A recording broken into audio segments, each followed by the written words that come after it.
There's no doubt that they are speculative. We're in the early days of a paradigm shift where a new technology is bringing a new trust foundation to the planet that we can build on. And the first thing that's getting built very significantly on that trust foundation is decentralized finance, or the democratization of finance. Essentially, we've traded some efficiency brought about by technology for this paradigm shift in trust. And so how many percentages of efficiency would you trade to rebuild the world systems on a much more sturdy trust foundation? So yes, there are scaling problems, but humans have been very good at scaling the internet, the web, and other technologies for decades, and we will scale, and we are scaling very quickly, actually. I think it really boils down to the question of what is the fundamental value of Ethereum or any cryptocurrency out there. But since you are with us, I want to understand that for Ethereum. And how do you value your own business, as digital gold or as a transaction medium?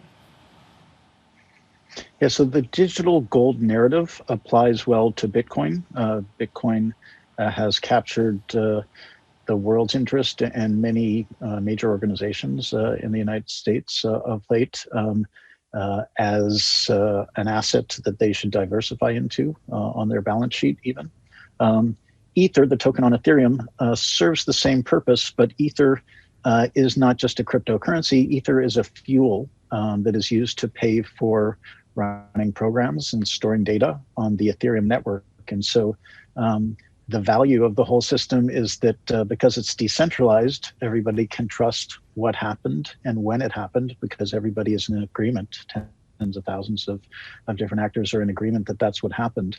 And upon this new trust foundation, we're seeing the democratization of finance. So just as the web democratized access to information and publishing and e-commerce and social networks, decentralized finance is democratizing how people, mostly technologists and entrepreneurs, are building the next generation of financial infrastructure, and how people, investors, or even consumers soon will have access to different kinds of financial protocols directly without the need to go through intermediaries.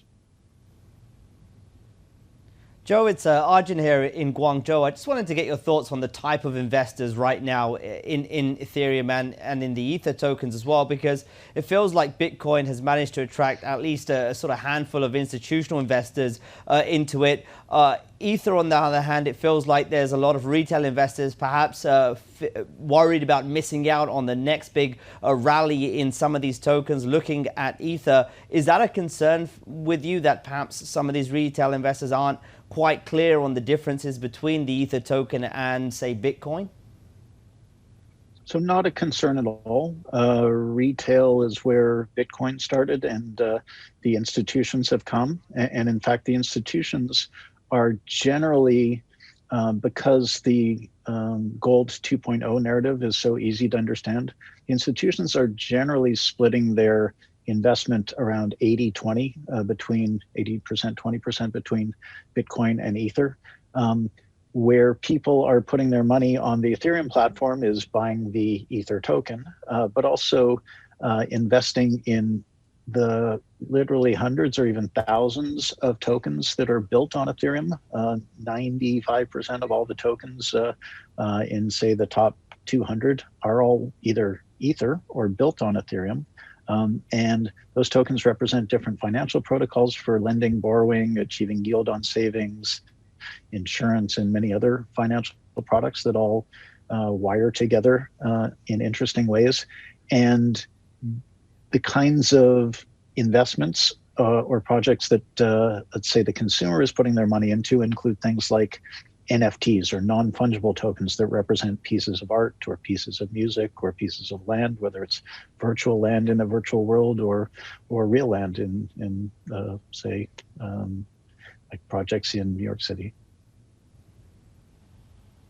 And one of the things happening right now is, of course, the upgrade to the Ethereum network, because in the past, Ethereum's been criticized for perhaps slow transaction speeds as well. Many are excited. Many expect it to be a silver bullet to some of the Ethereum network's problems. Will it?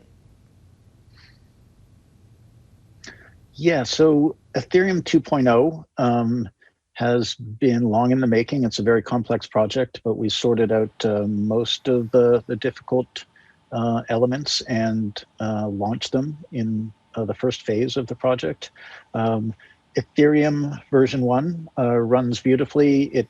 It's as Ms. Yellen indicated, it's not very scalable right now, but we're building in layer 2, anchored into the security model of layer 1 on Ethereum, many different scalability solutions. So we're building exchanges and games and many other things that use layer 2 architectures that are already deployed and running many thousands of transactions per second